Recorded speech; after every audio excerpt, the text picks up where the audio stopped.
Vean, compañeros, qué gusto saludarles, muy buena noche, qué gusto nuevamente volver a compartir con cada uno de ustedes en esta noche.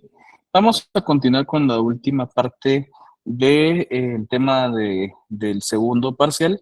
Vean, todavía no es claro, siendo sinceros, cuándo van a ser los segundos parciales.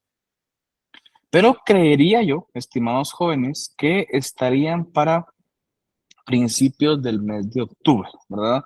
Aún todavía no hay calendario, pero creería yo que están para la primera y segunda semana del mes de octubre. Me dicen por ahí que está haciendo eco. No sé si me escuchan bien, estimados jóvenes. ¿Me escuchan bien? ¿Se escucha bien? Perdone. Sí, licenciado, se lo Sí, escucha bien. gracias. Sí, No sé licenciado. quién escribió ahí. Por favor, si puede cerrar nuevamente sesión y volver a iniciar, ya no tengo que dejarle ingresar, porque ya una vez ingresado, usted puede salir y ingresar todas las veces que usted quiera. Entonces, si tiene algún inconveniente con la voz, por favor, hacerlo de esa forma. Muchísimas gracias. Bueno, Elizabeth, no sé si tiene alguna duda, perdón. Buenas noches. Elizabeth Paz, tiene activo su micrófono, le escucho. Ok, está excelente. No te da pena, con todo gusto. Bueno, como les decía, jóvenes, luego de esta pequeña pausa de la semana pasada por el tema de independencia, vamos a continuar con los temas ya finales del segundo parcial. En realidad hemos avanzado bien. Creo yo que ahora nos va a quedar un poco de tiempo, ¿verdad? Antes del examen del segundo parcial, contrario al primer parcial que prácticamente estuvimos con sobre tiempo en este caso. Entonces, creería yo, nos faltan únicamente dos temas. En total son 7 diapositivas. Creería yo que en esta semana terminamos el contenido para el segundo parcial. Entonces, igual de todas maneras, tengo entendido que estarán comunicando la otra semana el tema del, sí, bueno, la otra no sé cuándo, el tema de ya de los parciales. Entonces, independientemente de ello, ¿verdad? Como ya vamos terminando, lo que voy a hacer en este caso sería continuar con con los temas del segundo parcial, finalizar con los mismos, iniciar en este caso un día pasando todas las diapositivas y luego iniciar el tema ya del examen final, ¿verdad? Entonces, lo que sucede es que, como ustedes pudieron observar en el primer parcial, cuando inician los exámenes nos suspenden bastantes días de que tenemos clase, que normalmente es el lunes, generalmente a veces inician, entonces se nos va cortando este tiempo. Entonces, yo prefiero hacerlo de esa forma y que no suceda lo del primer parcial, que nos quedamos prácticamente a ras del tiempo, a ras del tiempo. Entonces, vean, jóvenes, en el tema de esta, para iniciar esta semana, haciendo un poco de memoria, ya hemos analizado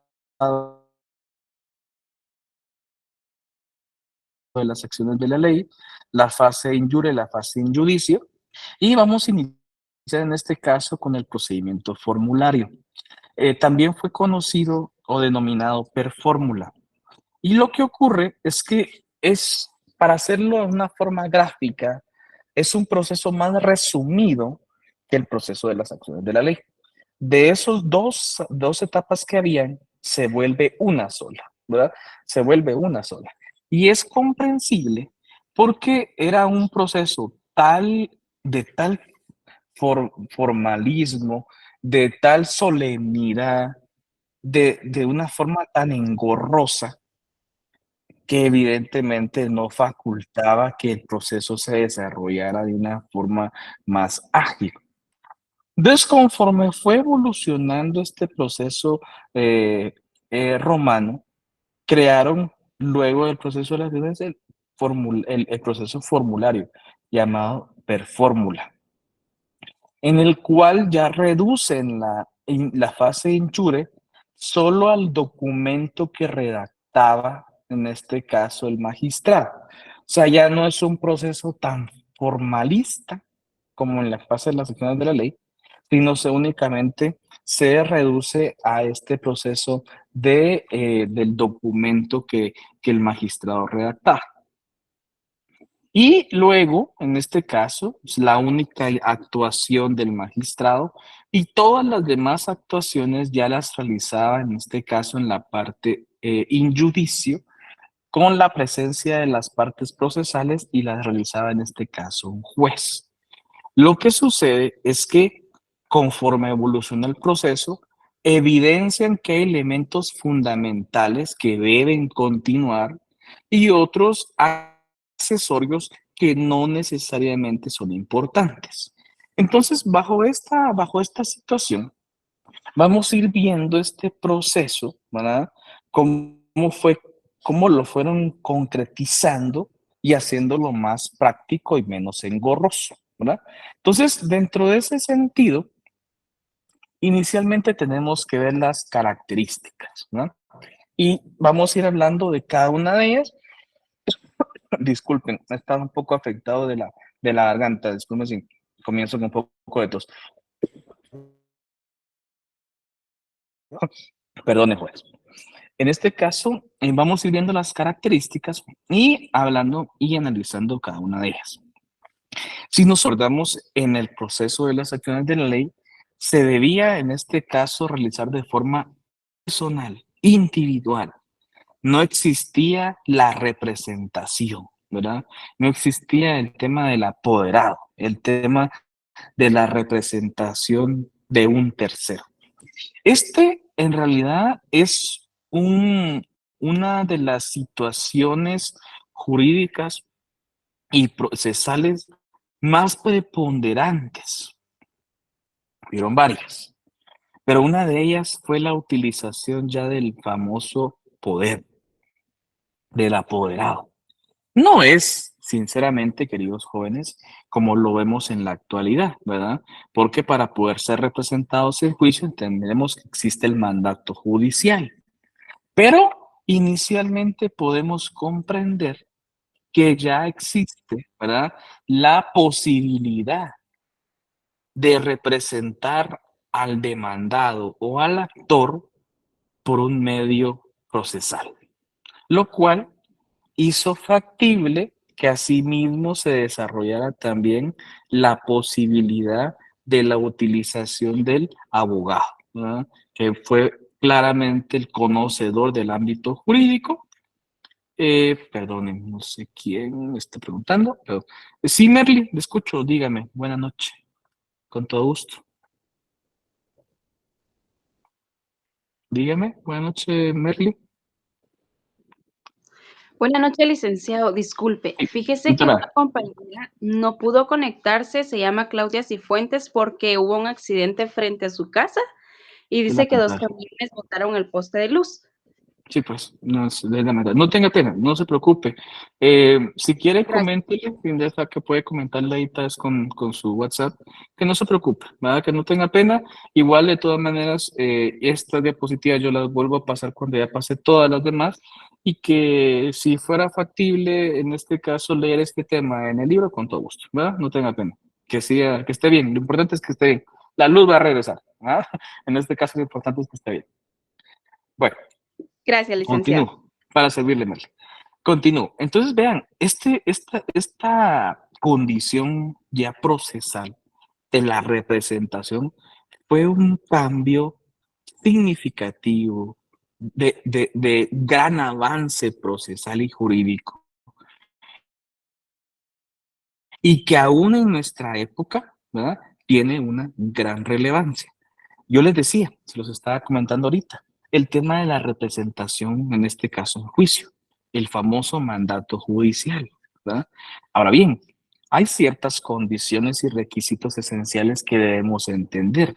No cualquiera puede ser un mandatario judicial y tampoco en cualquier ámbito del derecho se puede utilizar el mandato judicial. Empezando con esa primera respuesta, en derecho penal no podemos utilizar mandatario judicial, ¿verdad? El derecho penal es personalísimo y es obligatorio que el sindicado se encuentre presente al momento de inicio del proceso y en todo el proceso como tal, ¿verdad? Entonces, no se puede utilizar en este caso esa figura para el derecho penal. En cualquier ámbito del derecho excepción de penal, sí, ¿verdad? Pero existen ciertos requisitos y tal vez posiblemente ya los hemos analizado en algún momento. Por ejemplo, el mandato judicial únicamente se puede otorgar a un familiar en un grado de ascendencia o descendencia consanguínea directa, ¿verdad? O a un abogado. Lo más común es que sea un abogado. Recordemos que es para que sea representado en un proceso judicial. Y no cualquiera conoce ese proceso judicial, no cualquiera conoce las etapas del proceso judicial, no cualquiera conoce todo ese conjunto de partes procesales que van en este caso a desarrollarse. Entonces, incorporar esa figura fue fundamental. Fue fundamental porque es entendible, plausible, que no necesariamente debía estar personalmente el actor o el demandado. Hay ocasiones en las cuales no necesariamente porque no querramos, no acudimos al juicio, sino porque no podamos hacerlo, ¿verdad? Imagínense ustedes, tenemos una emergencia médica, nos encontramos fuera del país, etcétera. O sea, existen casos especiales, ¿verdad? Existen casos especiales. Otro interesante de este punto de la representación es que inicialmente se establecía que era una representación oficiosa, es decir, no generaba honorarios, no generaba un gasto. Pero conforme avanzó este proceso, ya se volvió y generó honorarios, ¿verdad? Es muy entendible dentro de ese concepto de la representación que se hace, no se va a hacer de forma gratuita, ¿verdad? En la actualidad, cuando somos mandatarios judiciales, genera honorarios, ¿verdad? O sea, por eso es que les digo, en este caso, cuando nosotros llevamos bien con colegas ahí en la clase, amigos, y luego nos dábamos todos, al final de cuentas es muy importante porque entre amigos queda todo el trabajo, pues, ¿verdad? Uno como mandatario judicial, el otro como el abogado, ¿verdad? Entonces, ¿qué sucede? Al fin de cuentas ganamos todos. Le pago al mandatario judicial que es mi amigo, el abogado, como mandatario de la persona de mi cliente, y yo estoy ganando como abogado de mi cliente. Entonces son dos cosas distintas. Pero inicialmente cuando se crea esta figura fue oficiosa, no se creó con la intención de generar una ganancia, sino de auxiliar en juicio, pero fue muy evidente que necesariamente iba a tener repercusiones económicas, las cuales la tuvo. Otro, ¿y por qué razón tomo el tema del nombre del procedimiento formulario? Porque ya comienzan a establecerse, y este es también otro elemento importante, un conjunto de etapas para cada una de las acciones, ¿verdad? Para cada uno de los procesos. O sea, comienza a dividirse cuando son aspectos de derecho penal, cuando son aspectos de derecho civil, por ejemplo, ¿verdad? Entonces, ya comienza a existir un proceso distinto para cada uno de las distintas ramas en ese sentido. En la actualidad es plausible y comprensible entender que existen realmente dos grandes ramificaciones en procesos jurisdiccionales. Lo que es procesos jurisdiccionales bajo el ámbito del derecho penal y otros bajo el ámbito del derecho civil, que inmerso dentro del mismo estaría todo lo que es familia, todo lo que es laboral, todo lo que es mercantil, administrativo, por ejemplo, ¿verdad? Ahora bien, otro interesante, ¿verdad? Vean, estos son, como les digo, conforme avanzaba el proceso, ¿verdad? Iban evolucionando ciertos criterios que aún todavía en nuestra época siguen siendo fundamentales. Por ejemplo, se crea y se instaura la condena pecuniaria, es decir, el resarcimiento en dinero. Esto hizo todavía más plausible el cumplimiento de los deberes o obligaciones incumplidas. ¿Por qué? Porque cuando no se podía sustituir con la cosa obligada, se podía realizar por medio de un resarcimiento económico, ¿no? En realidad esto es interesante porque, vean, la mayoría de procesos jurisdiccionales siempre va aparejado un resarcimiento económico, aunque estemos en penal, ¿verdad? Entonces, lo interesante del proceso es que no se crea inicialmente en el derecho romano como algo derivado del proceso, sino algo accesorio al proceso. En ocasiones habían sentencias de cumplimiento forzoso, es decir, que de una u otra forma se debía resarcir el daño con el elemento en conflicto. Podía ser, por ejemplo, metales, podía ser herramientas, podía ser armas, podían ser animales, pero en muchas ocasiones era sumamente complicado el cumplimiento de la sentencia con el mismo elemento o elementos de la misma categoría. Entonces, accesoriamente, comienzan a establecer como un efecto innovador el resarcimiento económico. Lo interesante de todo es que esto luego sustituye al resarcimiento físico. Entonces, ¿qué ocurre? Ven más plausible el cumplimiento de la obligación con dinero que con bienes de fácil tracto como tal. Eso sí, es muy distinto el tema de los bienes inmuebles. O sea, eso no, en este caso, o sea, se podía hacer un financiamiento en dinero, pero ahí sí era otro tema, el tema de los bienes inmuebles. ¿Qué ocurre? Solo, perdón, creo que se fue el video. Disculpen un momento, no sé qué sucedió. Listo. Como les decía, entonces fue una cuestión accesoria, pero que posterior a la utilización del mismo se vuelve principal, ¿verdad? Se vuelve principal. En la actualidad, ¿verdad? Es muy común, en este caso, que por ejemplo, si se realiza un proceso de ejecución, siempre iba aparejado, por ejemplo, una cantidad líquida y exigible, ¿no? Entonces, este proceso que inició como una situación accesoria a los procesos romanos, conforme evolucionó en su propio derecho y en el derecho actual, se vuelve principal. Es más, lo que sucede es que es fácilmente sustituible el dinero. 100 quetzales, no vamos a entrar el mismo billete si lo debemos. Ese billete ya está circulando. Debemos 100, ok, damos 2 de 50, damos 5 de a 20, damos 10 de a 10 y cumplimos la obligación. Lo que ocurría en este caso, cumplirla con el mismo bien que había sido en este caso el derecho incumplido.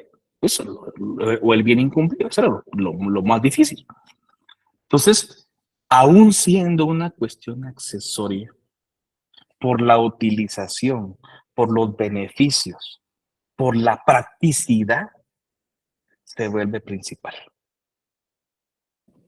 Les digo, ya vamos viendo ciertos cambios en el proceso romano, fundamental, y que aún en nuestra época actual tienen mucha preponderancia, ¿no? Otro muy importante es que si ustedes se recuerdan en el proceso de las acciones de la ley, había un proceso para quienes se les aplicaba el jus civile y otro para quienes se les aplicaba el jus gentio.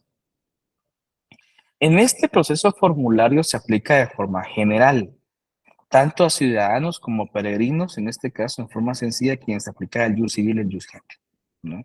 Eso, en este caso, fundamentó la actuación de un único proceso, ya no procesos por calidad de derecho o por calidad de situación de estatus como tal, sino se unifica o se va unificando en un conjunto de pasos derivados únicos y exclusivos y que va en este caso formalizarse luego en el transcurso de los siguientes siglos como un único proceso. Otro elemento fundamental.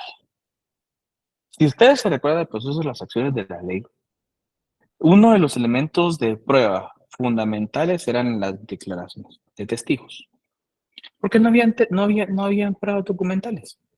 Estaban iniciando, no habían documentos públicos. Contrario al procedimiento formulario, la prueba más efectiva, más utilizada y donde se reclamaba y había claridad en la reclamación fue la prueba documental, fue la más utilizada, ¿verdad? En la actualidad, esto sí es muy común, ¿verdad? Que el juez utiliza únicamente las declaraciones testimoniales para poder entender lo ocurrido, poder tener claridad sobre un acontecimiento, pero no versa su resolución sobre la misma. La resolución va muy enfocada y muy encaminada precisamente en las pruebas documentales. Porque hay dos cosas, se los digo, y lo podemos entender. Una cuestión es de hecho y otra es de derecho. Las cuestiones de hecho son aquellas que inician y deben determinarse para encontrar la veracidad de las mismas. Porque no hace hecho, por ejemplo, están las declaraciones testimoniales. Porque yo como testigo puedo mentir, me pagan $1.000.000 y puedo mentir. Entonces, son cuestiones de hecho que debe valorarse. Contrario a los documentos públicos, la prueba documental ya son cuestiones de derecho, porque son documentos que están amparados en normas jurídicas. Entonces, ya la valoración y la tasación ya está hecha. Y es un documento público. Se sobreentiende que lo que contiene que contiene veracidad y certeza jurídica. Entonces, yo insisto, ¿verdad? Fue hace tantos siglos, pero aún tiene tal preponderancia el tema de los documentos escritos, el tema de los documentos públicos. No podemos quedarnos únicamente con una declaración, con una aceptación, con una validación oral. Debe quedar consignado en un documento. Debe establecerse claro y preciso cuáles son los derechos y las obligaciones. De lo contrario, nos encontramos ante una incertidumbre jurídica. Y esa incertidumbre jurídica debe ser resuelta con mecanismos de hecho, porque no hay de derecho.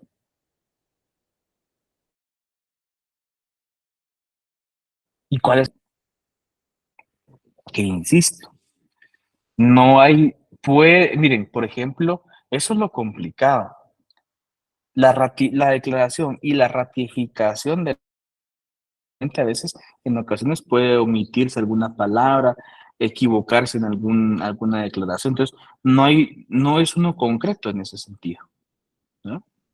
Realmente es más, les digo, o sea, decir de pie, completa la declaración, igual como la mencioné la primera vez, realmente es sumamente complicado. Palabra por palabra, letra por letra. No versar algún cambio en lo que estoy detallando. Lo que ocurre es que en este caso somos seres humanos. Nos puede fallar la mente, nos pueden fallar en este caso los datos. Y ya a eso vamos. Contrario que el documento ya quedó escrito, quedó consignado. ¿Y para dónde? ¿No? Bueno, y insisto, esto donde se conservan las dos etapas, sí, pero ya no hay una división de las dos. Significa, se conservan principalmente las dos etapas porque todavía se encuentra en la actuación del magistrado pretor, en la creación de la litis contestatio, nada más, única y exclusivamente en ello, ¿verdad? Vamos a ver ese proceso, solo pregunto, no sé si tienen alguna duda. ¿Estamos bien? Bueno, continúo entonces. Vamos a ver ese proceso, ¿verdad? Aquí se los tengo detallado y vuelvo a insistir, ¿verdad? Yo generalmente lo hago más o menos como un proceso por etapas, y voy a explicar cuando hay, por ejemplo, esta línea discontinua, ¿no? Y cuando hay, por ejemplo, etapas dentro de este proceso que no están en forma lineal, sino, ¿verdad? En este caso, accesorio al mismo, ¿verdad? Para que me comprendan. En forma lineal, las tres que estamos viendo, la accesoria, la que está en este caso, perdón, las dos accesorias, las que están arriba, y la discontinua, la que está abajo, ¿verdad? Con línea como tal. Disculpen. Voy a explicar cada una de ellas, vamos a ir entendiendo por qué razón ahora no son todas lineales, y si se dan cuenta, ya no hay una etapa, ya no hay dos etapas como tal. Sí ocurren las dos etapas, o sea, todavía se lleva a cabo el tema, en este caso, de la litis contestatio. Pero, en realidad, es una forma resumida, ¿no? Una forma resumida. Vamos a iniciar con el tema de la demonstratio, que es la primera etapa. Número 1, podría decirse. La demonstratio, ¿verdad? Esta fue, en ese sentido, una forma práctica, porque solo se determinaba y se resumía cuál era la reclamación jurídica, ¿no? Ya no había necesidad en este caso de hacerlo de forma oficiosa, de un sentido solemne, de un sentido de juramento, no, ¿verdad? Solo se hacía, es que por eso es que la demostrato, solo se determinaba, ¿verdad? Cuál era la reclamación jurídica, es lo que motivaba la demanda, ¿no? Esto es interesante porque en nuestra época actual aún existen mecanismos de determinar la causa que motivó la demanda, aunque ya no es en este caso un sentido muy fundamental que se diga, ¿verdad?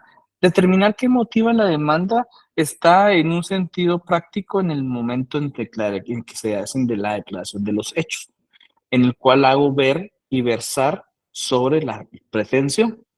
Pero en ese momento sí había necesidad de explicar y ejemplificar cuál era la causa de la demanda. En realidad eso ahora en la actualidad, eso se contempla en la parte de la exposición de motivos, ¿verdad? O la exposición de hechos como tal, que todo en este caso se viene haciendo de forma escrita. Ahora bien, ahora bien, hay un sentido muy importante. No podemos continuar en forma lineal, sino debemos irnos a lo accesorio. ¿Qué es lo accesorio? La praescriptio. Cuando este proceso se limitaba por cuestiones que debían ser previamente analizadas, examinadas para determinar si procedía o no la acción, ¿no?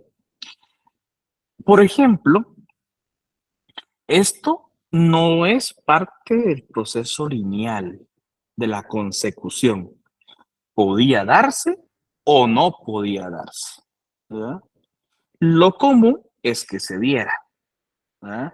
Que si en este caso lo que se hacía era, hay una palabra que establecían los romanos, la depuración del proceso, ¿no? Cuestiones que debían en este caso examinarse para que el proceso continuara en las siguientes etapas sin ningún inconveniente. En la actualidad, en ese sentido, sí existen, por ejemplo, medidas previas al juicio principal, que son en este caso procesos accesorios al mismo. Por ejemplo, las famosas medidas cautelares para lograr las resultas del proceso. Entonces, sí existen en la actualidad esas situaciones, en este caso, accesorias, previo a continuar el mismo. O también podría establecerse como aquel mecanismo de evaluación del cumplimiento de requisitos formales que debe contener la demanda como tal, ¿verdad? Entonces vamos a esto. Ya este proceso formulario va más encaminado y teniendo ya más un proceso evolutivo a nuestras etapas procesales en la actualidad. Lo interesante es que ya no es tanto un proceso de juramentos, de cumplimiento de ritos sagrados, sino se hace en este caso una demostración del derecho o del deber incumplido. Luego se realiza un examen técnico, científico, ¿verdad? Para determinar qué es lo que se está reclamando. No está dentro del proceso lineal porque no es que siempre se hiciera, ¿no? Se podía hacer o no. Lo común es que sí se hiciera. Pero como no todos los procesos son iguales y en algunos no se hizo, no lo podemos poner lineal, ¿verdad? Es alternativo, es accesorio al mismo. Siguiente, ahora sí continuamos con la parte lineal. La intentatio, es decir, ya un resumen de la pretensión del actor. ¿Qué es lo que quiere? Uno es lo que motiva, si se dan cuenta, la demonstratio. ¿Qué causa motivo a la demanda? Segunda parte, ¿qué es lo que solicita? ¿Qué motiva? ¿Qué solicita? Vean, vamos a esto. A pesar de que eran etapas todavía en un proceso de hecho arcaico, todavía sí evolucionado, pero todavía en un sentido muy inicial, habían ciertos elementos interesantes que aún se cumplen.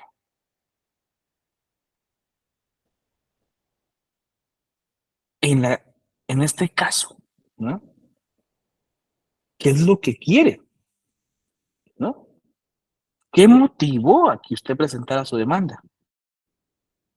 ¿Cuál fue la causa? Pues, que no cumplió con su deber. Bueno, entonces, ¿qué es lo que quiere? ¿Cuál es su pretensión? Si nosotros nos fuéramos siendo claros en un sentido estructurado de la demanda, del memorial de demanda, está los hechos, el manifiesto hecho. Luego la solicitud, y casi que va casando cada etapa con este proceso.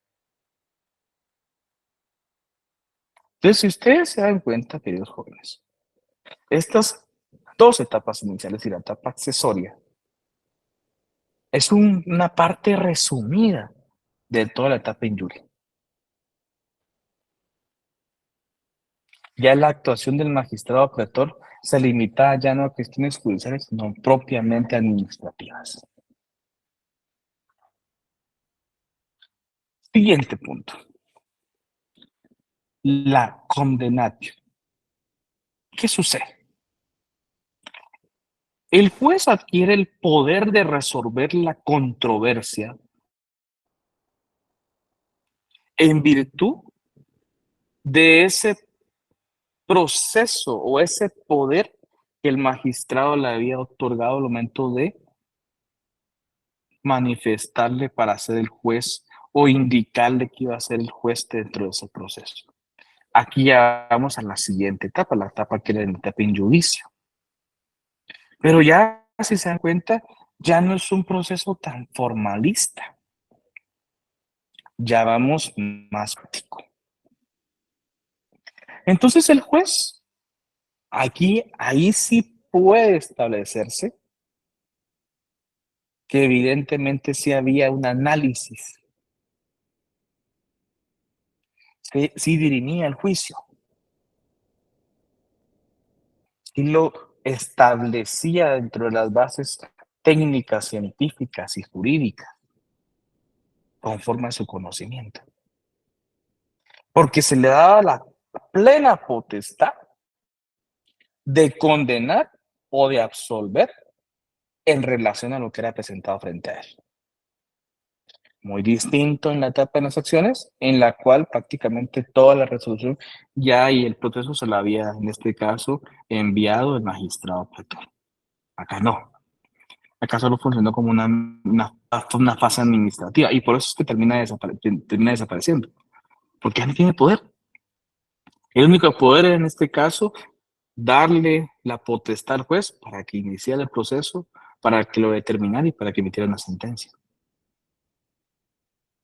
Se va volviendo ineficaz,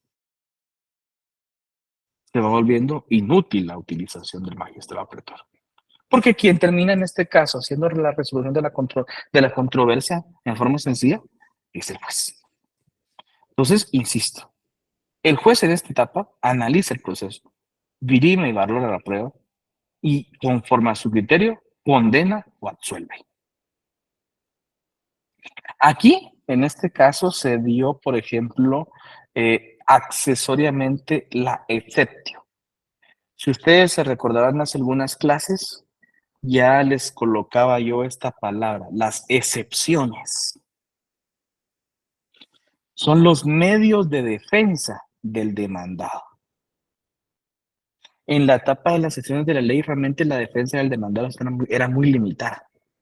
Empezando porque ni siquiera podía tener en este caso, un defensor como tal, un jurista. En esta etapa, aparte de ser ya más práctica, sí podía defenderse. Existían mecanismos de prueba, mecanismos de defensa. Si se daba la excepción, es decir, que a criterio del juez, lo presentado como medios de prueba era suficiente, absolvía al demandado y ahí finalizaba. ¿Por qué no está dentro del proceso lineal? Porque no podemos establecer que todas las sentencias eran absolutorias. Por eso está accesorio. ¿Pudo ocurrir o no pudo ocurrir? Lo que sí sucedía es que en este caso se le permitía al juez la sentencia en la cual condenaba o absolvía al demandado. Si el demandado, con relación a sus mecanismos de defensa presentados y valorados ante el juez, daba criterio, se daba la excepción, y en la cual se absolvía del deber, ya no se comprendía que era un deber incumplido, sino que simple y sencillamente ya se había realizado, ¿no? Y que por tal motivo no había elementos para emitir una sentencia condenatoria, ¿no? Bueno, ahora bien, vean, en el siguiente punto de esto, y por eso es que tiene una línea punteada, solo y exclusivamente se daba la adjudicatio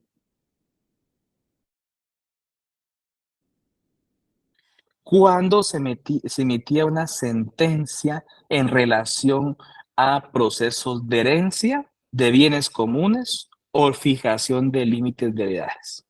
Quiere decir que en este caso, este procedimiento formulario podría llegar a adjudicar, un proceso adjudicatario, un proceso de adjudicación. Por eso se da el adjudicatio si fuera en relación a bienes inmuebles, perdón.